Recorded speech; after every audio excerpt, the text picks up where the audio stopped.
Hello, everyone. Welcome to another edition of Friends in the Fight.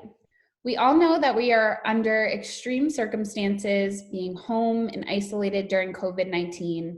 And that's why I wanted to bring in two of my most trusted medical professionals and friends.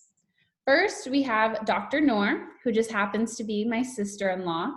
She's currently at Core Physicians in Exeter, New Hampshire, at Exeter Health Resources, which is just an hour outside of Boston. We also have Carly Paquin, who's an RN at Boston Medical Center, who's in the ICU and treated some of the first cases in Boston. She's also currently planning to be an RN for family nurse practitioner. Thank you so much, Carly and Noor, for being here. We've had so many questions come into Mighty Well and our Friends in the Fight community over the past month around COVID. And I know that both of you are treating patients day in and day out. We feel for you. We wish you could give you a hug. I hope you enjoyed those Starbucks gift cards that we sent to you to just give you some love. But I first wanted to just introduce you all and hand it over so you could say a little bit more about yourself. Dr. Noor, do you want to go first? Sure, yeah. So I'm a family physician. I am from Kuwait. I was trained in Dublin, Ireland. I did my general practitioner degree in the UK, where I started my career in London. I was there for 10 years. I moved to the US nearly 3 years ago. And I currently work as a family physician with a panel at Core Physicians here in Exeter, New Hampshire. At the moment, I've been redeployed into a respiratory clinic where we are trying to keep patients out of the ER, if possible, to treat them and send them home and manage their symptoms at home and test where appropriate. Wow, I didn't know that. Thank you for sharing. Carly, can you tell a little bit more about your day job and what you did, before COVID and what your life looks like now? Sure. So I graduated from school in Virginia, James Madison, a few years ago. I moved to Boston about a year and a half ago, where I started my current job in the medical ICU at Boston Medical Center. It was my first job in an ICU, so it was a big culture change. So we deal with patients that are obviously critically ill, and about probably like 6 weeks ago, we started getting our first cases of COVID. We were the first COVID ICU at Boston Medical Center. Wow. And now there are 5 COVID ICUs, and then we have one ICU that's just designated for just typical ICU patients that are not COVID. Wow.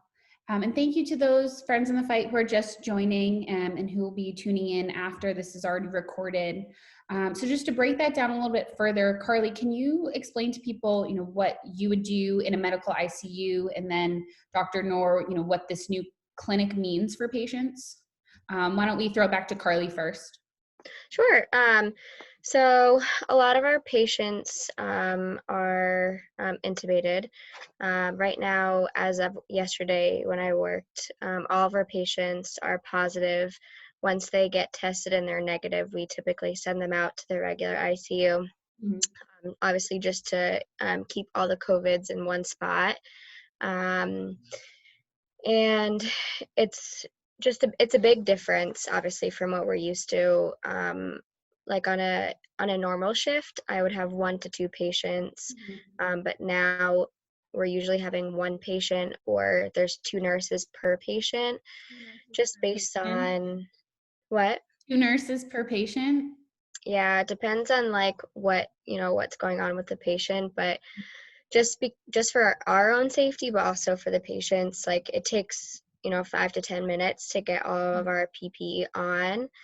And it gets so incredibly warm in those rooms. So we've had actually a few nurses that have needed to come out of the room because they were in there too long. So we're just trying to learn on how long is too long to be in a room for us. And just based on the job training. Yeah, right. So it also depends on how many drips they're on, if they're on dialysis, just like how often we're having to go into the rooms. Just when there's 2 nurses, it's easier to like split it up a little bit. And you have some patients who have pre-existing conditions, and Boston Medical Center may be their only healthcare choice. Right. So Boston Medical Center is a safety net hospital, and it's the only hospital in Boston that I won't say the only one, but most of our patients don't have insurance, don't have a home to go to leave the hospital to. So it's a totally different patient population. So that's another part. We actually just opened up a new, like one of our buildings that we had closed down, we opened it back up just to house our homeless population of patients that are diagnosed with COVID, so that they're off the streets, obviously to help prevent the spread of it even further. So that's also another layer that we're trying to deal with right now. For sure. And for Noor, what is this new, clinic unit looking like? I hadn't heard of this yet. So essentially, I'm part of a primary care group that covers 70,000 patients. So as a group, we serve 70,000 patients All in across many offices. So here in Exeter, there are multiple offices: Portsmouth, Plastow, Newmarket, there's Epping, there's lots of offices. It would be very difficult if all the patients, so if patients with respiratory symptoms, possibly COVID, were presenting to all the different offices, because that's going to put employees at risk, as well as the other patients in the waiting room at risk. And it's a drain on resources and space, essentially. So what was decided was that all of those patients would be triaged over the phone. So if they called and said, I have a fever, I have a cough, I'm sick, they would be triaged over the phone. And then if they needed to be seen, they would all come. So out of the entire population of 70,000 lives that we cover, they would come to our clinic. So if they had, for example, abdominal pain or something different, they would go and see their doctor, whoever was covering for the day. But if they had any of those red flag symptoms of possibly COVID, they would come to us. And then we have the PPE, where we are a small group of employees, and so we're trying to keep the exposure to a minimum. And also it's housed directly across the street from our ER. So we've had cases where I put somebody in a wheelchair and I wheeled them across the street. So it puts in terms of our location, it's perfect, and then it keeps it separate from everybody else. So we're minimizing exposure. That is understood. So one of the questions we keep hearing over and over again in our community was, why is COVID-19 such a big deal compared to, other flus that we've had in the past? Can you start to break that down for us? Sure. So the idea of you might have heard the word initially, novel. There's a novel coronavirus. So what that means is that it's new, is that we've never been exposed to it before. Coronavirus causes an adenovirus. There's many viruses and the influenza viruses that are generally circulating all the time. Mm-hmm. So some of us have had exposure, some of us carry immunity, and others don't. So some of us get sick and others don't. Mm-hmm. Whereas when it's novel, it's brand new to all of our immune systems. So none of us have encountered this. Mm-hmm. And as a result, we all can become infected whether or not we have symptoms.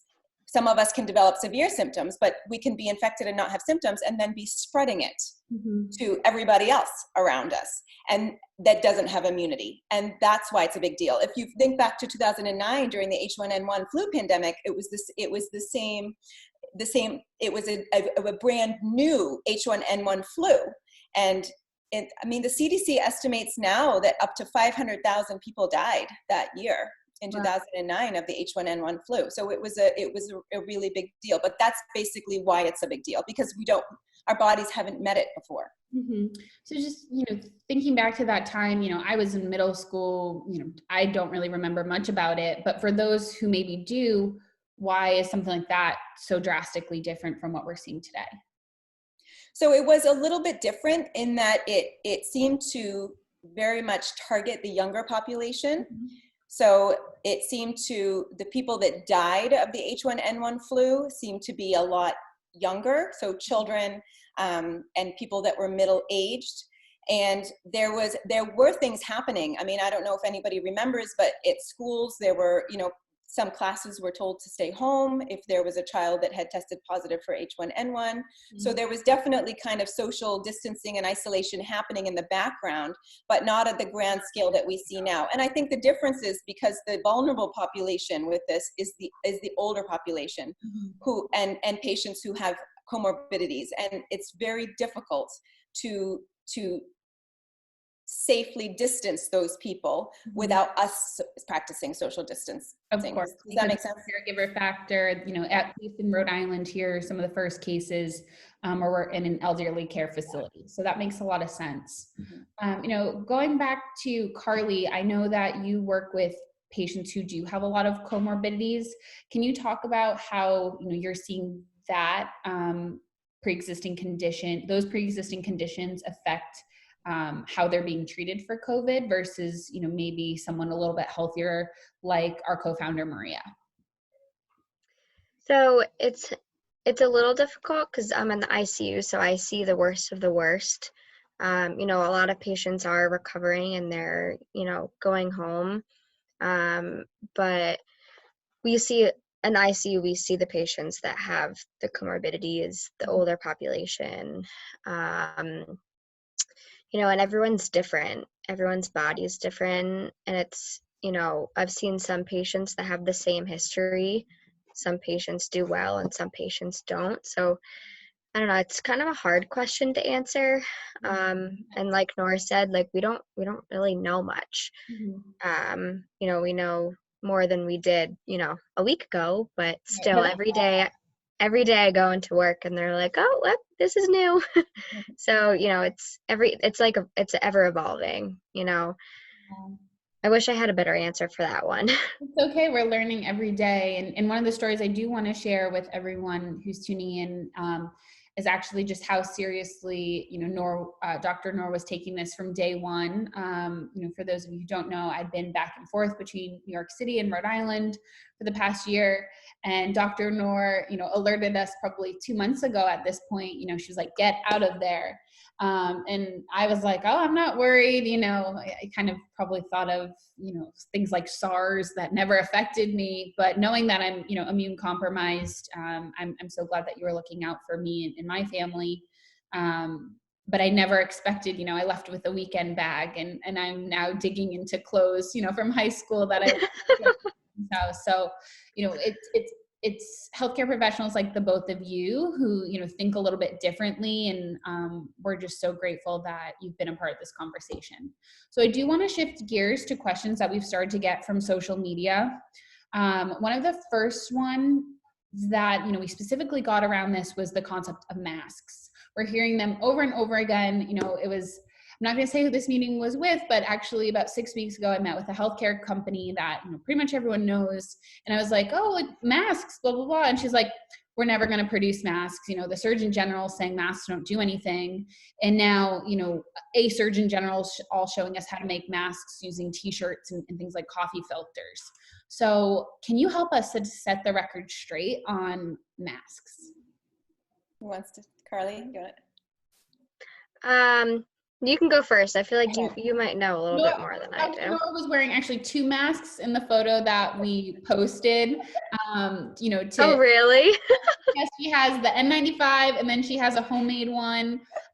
She is all geared up, which is just superwoman in our day and age. So it's about masks. So masks protect. So droplet masks, which are what the Surgeon General was showing you how to make. Is a droplet mask, and a droplet mask basically protects others from your droplets. Okay, so if you sneeze while you're not wearing a mask, you scatter your droplets all over the place. If you're wearing a mask, then you generally contain most, not all, but most of your droplets within your mask. So the reason that the record at the moment, what the CDC is saying is that we should all be wearing masks. And I'm just going to plug the CDC website. Is fabulous for patient information. It's really easy to navigate. But the CDC is recommending that we should all be wearing masks if we go somewhere where we could be in contact with others, within what they're calling social distancing. Like a common courtesy our friends in the fight should think about it as. Yeah, and I think, Yeah. this in the Far East, this has been something that people practice all the time. When they're sick, they wear masks, and I think, maybe there's something we ought to learn from that, about not sharing our germs. If I have a cold, maybe I should wear a mask, and maybe that's the take home from this. But the take home is that you should all be wearing masks if you're kind of out at the grocery store or anything like that, and that's more to protect those around you from yourself. Does that make sense? Definitely. I think that helps to answer, the big question. We did actually just recently get a very specific question. So say, one of our friends in the fight is going for a walk at 7:00 with her dog. She doesn't really see anyone, maybe, across the block. In a situation like that, should we be advising people to wear masks when they're trying to get some fresh That's air? very much a personal choice. Okay. And it depends, there's an element of doing what you think is best and using your common sense. I think if you're going out for a walk and you're unlikely to come across anybody, it's perfectly reasonable not to wear a mask. I'll tell you that I took my kids for a walk yesterday to a local park, to get them out. We didn't come across anybody, but I made them wear masks, and I wore masks. But that's more because I feel like I'm being exposed all the time, and I'm worried about You're seeing it firsthand, I'm also worried that I might have it, not know, because I'm being exposed to it, and then I'm sharing it with others, and I want to avoid doing that. But I think common sense, and if you're somewhere on your own, you don't need to wear a mask unless you feel the need to. That's a great question. So we have about 5 minutes left, and we had talked a little bit about it just now, but what about both of your mental health? How is that doing? You're saying you're putting masks on your children. What was that like doing that for the first time in the United States? Knowing that you've practiced medicine all over the world. It's amazing. Kids are very resilient. And Especially, as long as you present it as this is what we're doing and this is why we do it, and they understand the reason, and they're more than happy to do it. And the thing about kids, like I said, they're resilient as long as it is a scary time. And my daughter Ava, she's 6, and the word coronavirus regularly comes out of her mouth, and you never thought that would be possible.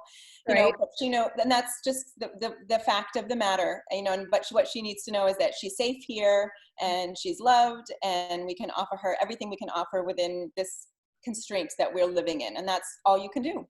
Make it fun, make an activity. Well, I definitely think we'll circle back to you when we do a blog post about, wearing masks for kids. I know Mighty Well is actively working on this. So stay tuned, everyone.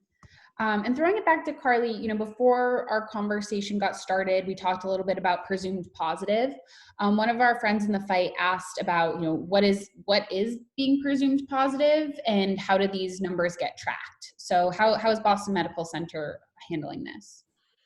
So BMC just maybe a few weeks ago, we made our own testing site, which has obviously been a really big help, because before we made it, we were waiting upwards of like a week to get these tests, and that's wasting all the PPE. And I hate to use the word waste because obviously we're doing it in a good way, but when they come back negative, we think about all the PPE that we just used on that one patient. And now they're coming back in like 24 hours, which has been like obviously amazing.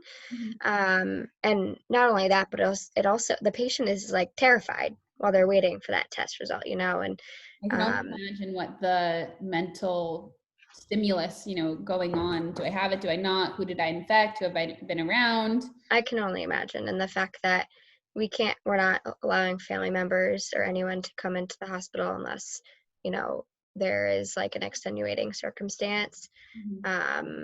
So yeah, but back to the presumed positive. Noor, you were explaining it a little bit better than I was.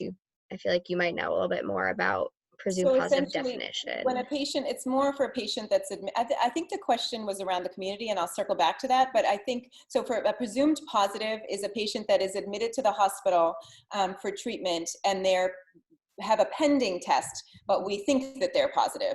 So those are not part of the CDC numbers at the moment. If they die, they become part of the CDC numbers. So that's a different definition. But for patients in the community. So for a long time, and still, we have very little access to testing. So I see a lot of patients with mild to moderate symptoms, and I'm saying, I'm sorry, I can't test you. I do think you have coronavirus. This is my advice. You're going to go home. We're going to call you, and I think we can manage this at home and keep you out of the hospital. Those are not counted. Those numbers are not counted and not tracked in any way by public health. Only the people that are tested and have a confirmed positive are the people that are tracked by public health.